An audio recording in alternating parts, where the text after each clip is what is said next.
Our country is at risk on three fronts. The economic crisis is clear.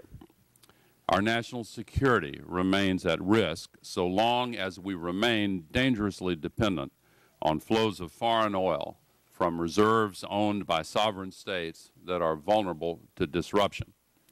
The rate of new discoveries, as members of this committee know, is falling, even as demand elsewhere in the world is rising. Most importantly, of course, we are, along with the rest of humanity, facing the dire and growing threat of the climate crisis.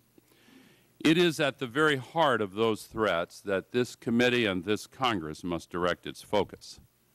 I am here today to lend my support to what I believe to be one of the most important pieces of legislation ever introduced in the Congress.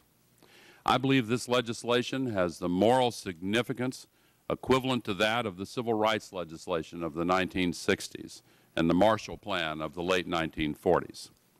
By repowering America with a transition to a clean energy economy and ending our dangerous over-reliance on carbon-based fuels, which is, after all, the common thread running through all three of these crises, this bill will simultaneously address the climate crisis, the economic crisis, and the national security threats that stem from our dependence on foreign oil. We cannot afford to wait any longer for this transition. Each day that we continue with the status quo sees more of our fellow Americans struggling to provide for their families. Each day that we continue on our current path, America loses more of its competitive edge. And each day that we wait, we increase the risk that we will leave our children and grandchildren an irreparably damaged planet. Passage of this legislation will restore America's leadership of the world and begin at long last to solve the climate crisis. And it is truly a moral imperative.